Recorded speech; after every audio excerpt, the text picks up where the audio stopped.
Dito yung Ayan. Asin. Ay! Ay! Wala na. Nautusan pa. Hindi ko guys alam na mag-asawa pala to. Totoo ba? Nagutom na ako guys at andito nga tayo ngayon sa Pamus Food House. Dito yan sa May Laguna. Ito yung food park ni Rosmar. Kaya tara, simulan na natin mag-food trip dahil napakadami pag-food tripan talaga dito. Ang daming stalls. At kasama nga natin ang asawa ko, si Manuel Olazo. Kain na tayo. Saan tayo simula? Dami, ito, parang tingnan natin itong mga meron dito. Piang Oo nga. Shanghai, may churros, merong cheesy corn, may mga fries din. Dami. Pati samyang omelette at enoki meron din dito. Kaya try At natin. empanada meron din, nakita ko. Let's go. Tingnan natin.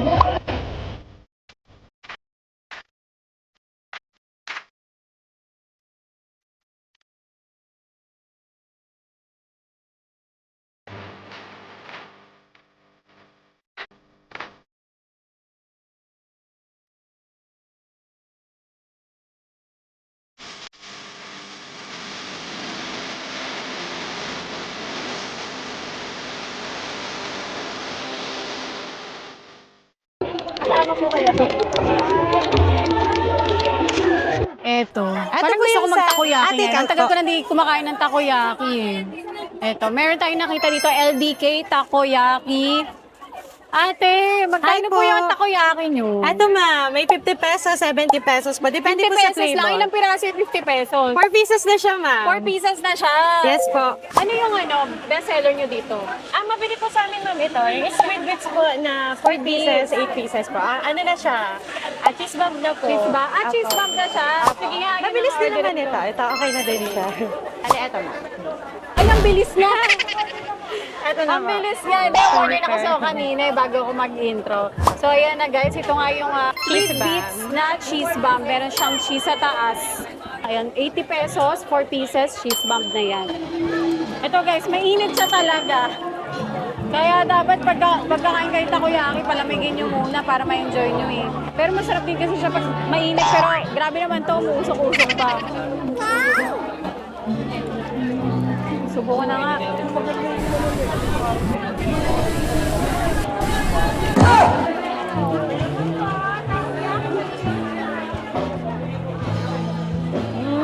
Ay, masarap. Masarap siya, guys. Yung squid niya, hindi yung malansa. Kaya okay. Kasi mostly, di ba, pag squid, yan talaga yung kalaban natin, yung lansa eh. Pero yung sa kanila, hindi malansa. Which is okay siya. And malasa siya. Hindi siya maalat. Kahit meron na siyang cheese sa taas, nag-complement pa rin yung cheese dito sa takoyaki nila. Sarap.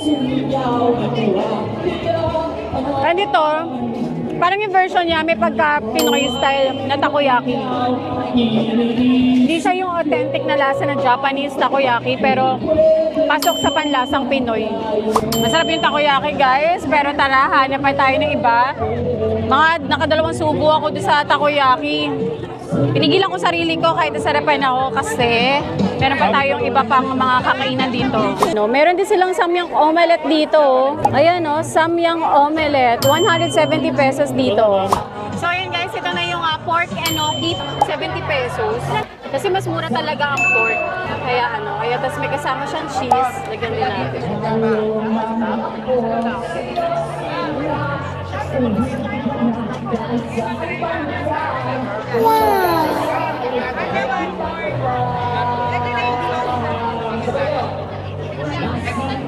Malambot yung pork.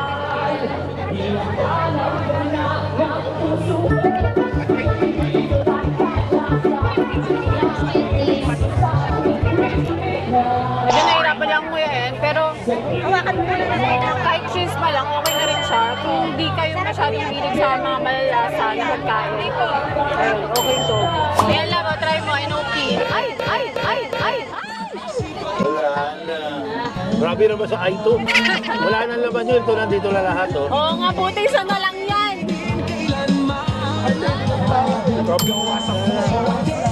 Wala na yan naman.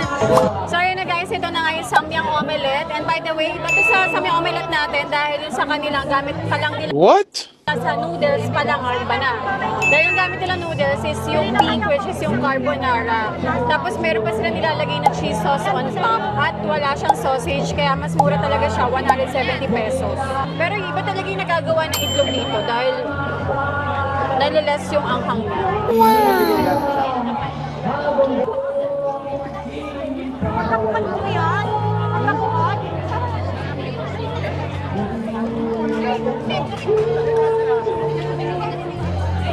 Ako guys, personally, pinaka-favorite ko kasi samyang noodles talaga is yung carbonara, which is ito nga yung pink.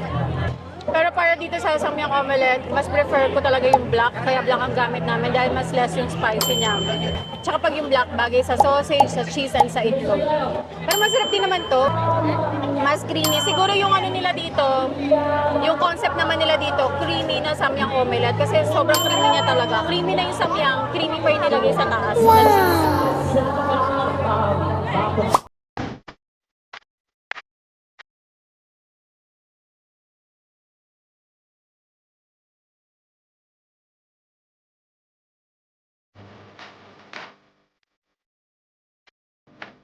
So yun guys, next up, samyang omelette pa rin. Dun sa una kasi natin natikman, wala siyang sausage. Pero dito, sa katabi lang parang isang stall lang pagitan nila. Ang dami nagtitinda ng samyang omelette, kaya itry naman natin dito sa kabilang stall. Mukhang mas legit siya dahil meron siyang sausage, saka meron din siyang cheese. At black na samyang noodle din ang gamit nila. At dito nga yan sa may Tambay Chill and Shoe. So ito guys yung kanilang noodle, tinimpla na nila. Medyo matagal lang guys mag-aantay ng order dito kasi on the spot yung ginagawa nila. Parang kung kailan lang may umorder, dun lang sila magluluto ng noodles nila. At ayan na nga, at lulutuin na yung samyang omelette.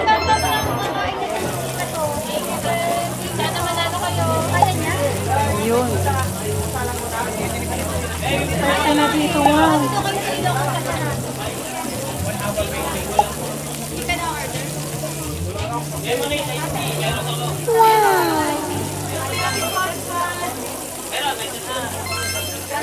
Dalawang sausage, te? Isang buo lang yan, ma'am. Bali na. Hinati lang. Akala ko paldo yung samyang omelette niya dito eh. Tapos ilang cheese. Isang ganito. Isang cheese. May isang cheese. Naglalagay kami, ma'am, ng extra na Ano yan? creamy cheese po. Creamy namin. cheese. Kasi yung iba nga po, alot lahat, madalas pinapalagay lahat yung Samyang, oo. Hola, ba yan na ba yun? Yes, ito na yon. So, ayan guys, ito na nga yung ating samyang omelette. Meron din siya isang buong sausage. Hinati lang nila sa gitna, pero nilagay nila parehas yan. Tapos, meron silang nilalagay din ng isang slice ng cheese, Japanese mayo, and may seaweed, tsaka yung kanilang sesame seeds. Ayun. Okay din yung ginagawa nila sa sausage, hinati nila sa gitna. Para kahit dito ka mag-cut sa dulo, meron agad sausage. Ayan. Ay, ang laki ng sausage. Wow! Puro sausage sa kuha ko. Yan. Kuha tayo ng sausage, may itlog, tsaka yung noodles.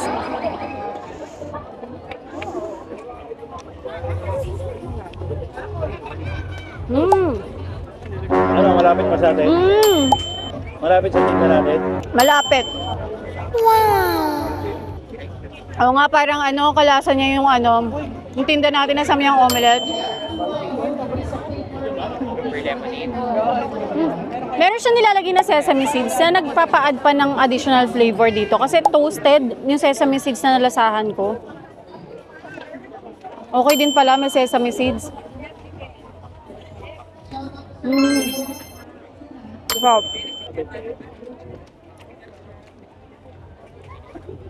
Sarap. Masarap talaga pag masarap talaga pag Japanese mayo lang, seaweed, tapos yung may sausage pa sa loob.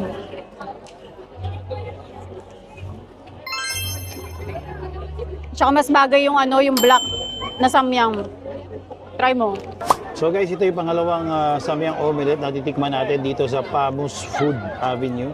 So tikman natin. Ito mukhang mas malapit dun sa style ng tinitinda namin sa Fusion Alley. Kasi meron din sang sausage. Ayan, tapos Japanese mayo din siya. Tapos ang ginamit nila dito black. Black. Black na samyang noodles.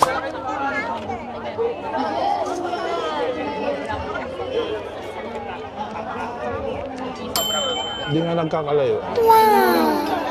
Sarap. Hindi siya nagkakalayo. Ayan guys, kung taga dito kayo sa Kalawan, Laguna, medyo malayo sa Quezon Alley, medyo malayo sa Marikina, pwede nyo rin try dito. Tambay Chill. Ayan. Check tayo kay Sir Manuel Olaso. Okay ito. So ayan guys, habang naglalakad, umikot na kami kasi parang paikot lang siya eh. One ano lang siya, di ba? Isang ikot lang.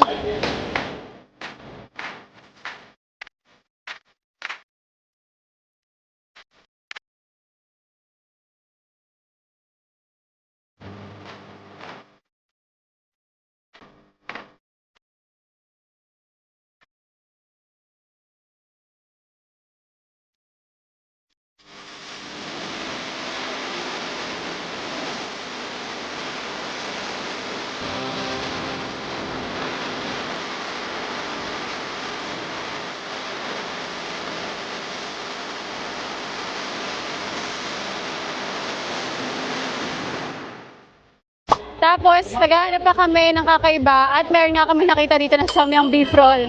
Siyempre, titikman natin Tikman din natin, yung katulad ng tinda natin. So, dito nga yan guys sa 3F's Food Hub. Ayan, pag-ikot lang, isang ikot lang makikita nyo dito. Sila lang yung nagtitinda ng samyang beef roll dito sa Pamus Food House. Meron din sila ditong tofu squares, tsaka enoki roll. Ano ba yung laman ng special sauce? Secret? Nandito yung Ayan. Ayan.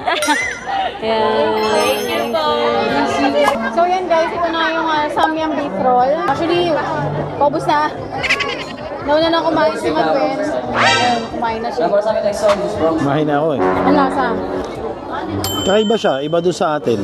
Oo, kasi sa special sauce pa lang na nakita ko na nilagay nila. Parang Sa ibabaw, yung sa atin kasi iba marinate yung atin. nakamarinate na kasi sa amin yung beef. Pero Dito sa ibabaw. may samjang din siya, parang kay Baga. Siya yung more of parang medyo hawig siya kay Baga. Kasi may samjang. Oo, tapos Tapos lang yung sauce. Pero may choice siya eh. Oo. Pwedeng cheese sauce, pwedeng special sauce. Kami, syempre, para kakaiba, special sauce.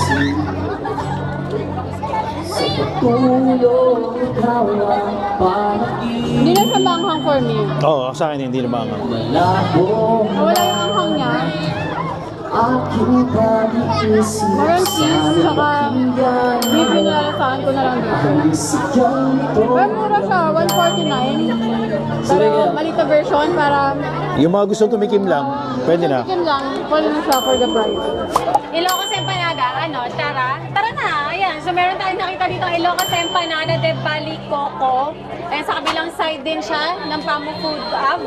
Ayan, at tinanong ko si Mami, ulitin natin yung tanong natin. Ma'am, taga-saan ba kayo? Lawag City, Ilocos Norte, Philippines. So, legit? Yes, ma'am, legit na legit. Ilocos Empanada ito matitikman natin ngayon. Yes, ma'am. Legit na legit yan, ma'am. Kasi po, purong Ilocana. Ayun, yun Lawag talaga yun yung po ako, tinatanong ma'am. ko eh. Pero yung mister ko po, lawag. At siya ang nagluluto ngayon. Yes, ma'am. Yun talaga yung tinatanong ko eh, pag bumibili ako ng Ilocos Empanada, kung taga saan yung may-ari eh. Kasi di mo malalaman kung legit talaga eh. Yes, ma'am. Legit yan, ma'am. Sige nga, patry ako. Magkano po yung isang order ng Meron po empanada? kaming special, ma'am, 100. 100 pesos. Yes, ma'am. Meron din po kami bestseller cheesy. Cheesy, may cheese sa loob. Yes po. Pero gusto ko yung lang, yung walang cheese. Yung original lang. Sige po. Ayun, yun na lang. Aming napakalaking special po. Ang laki nga. Yes po. Bagong luto po. Bagong hawon. Bagong hango. Yes po. Grabe guys, nabubusog na ako. Sa totoo lang, nabubusog na ako. Pero at dahil may nakita tayong Ilocos Empanada, ayan nga. Grabe guys, ang laki. Kalahati ng mukha ko. Dapat hati kami dito eh. Order pa sa sarili niya. Gusto ko may sarili din ako kasi na-try ko yun sa kanya. Sabi ko sarap, di pwedeng hati lang tayo. Yan grabe. Mainit. Grabe yung uso ko. Init, ang init. Init, ang init. Init, ang init. Lagyan natin ng suka.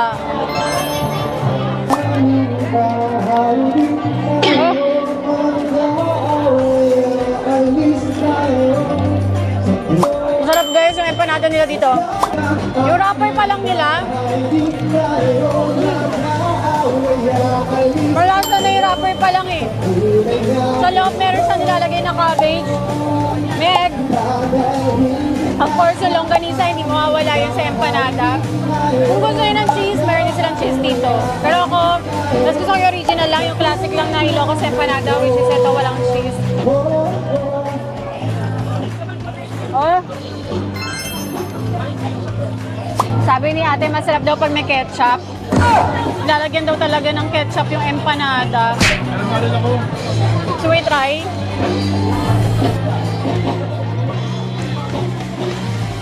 Oh.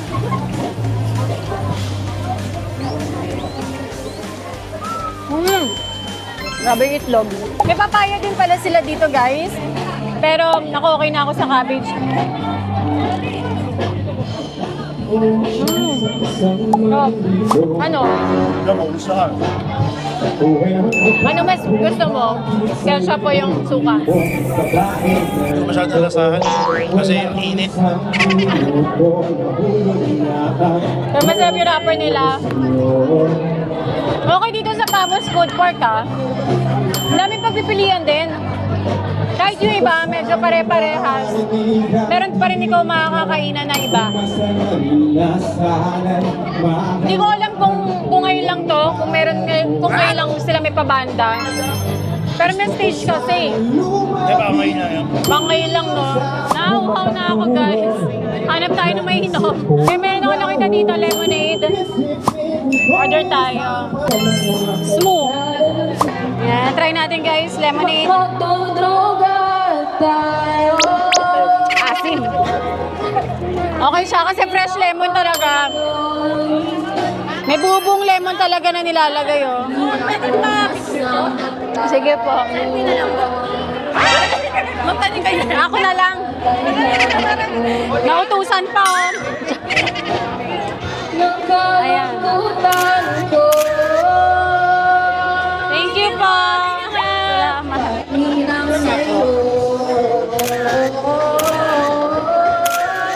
Thank you po. Ito legit na lemon talaga. Lemon na lemon.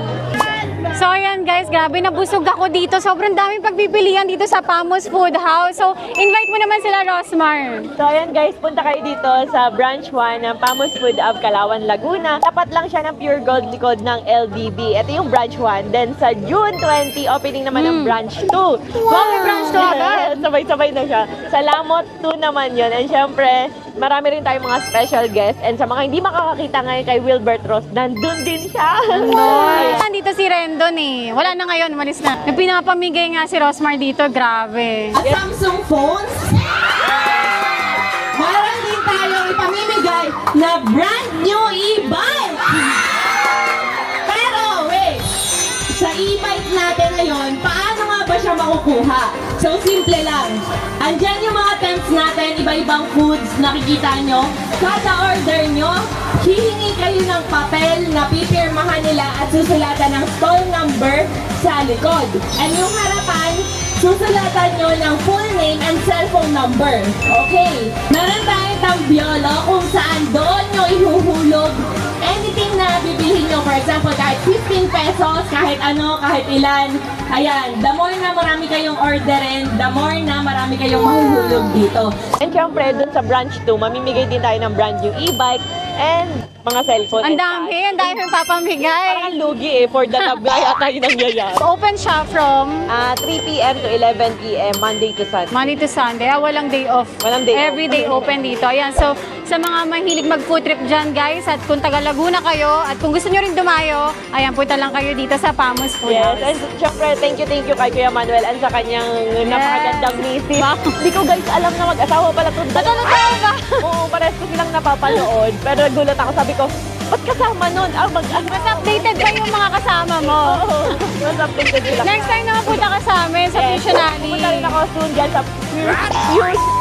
Fusion Alley. Daming mga bonggang mga food na nagtitrending na mga pagkain dyan. Una na dyan yung Gusto sa ko amin. talagang matikman din yung yung mga pagkain nyo dyan. Yung Dubai Chewy Cookie meron din sa amin. At saka gusto ko tiramisu. matikman. Kasi Ayun. balita ko yung mga feedback talaga. Sobrang sasarap daw talaga ng pagkain doon. Ayan. Kaya punta kayo din sa Fusion Alley. Yes, and dito na rin sa Pamus Food House, sa Sampaloc, Manila. Sampaloc. And super thank you Kuya Manuel and ate sa pagpunta. Punta ulit kayo sa branch 2 ha. Ah, sige. Sige, go. Narinig nyo yan ha pag wala.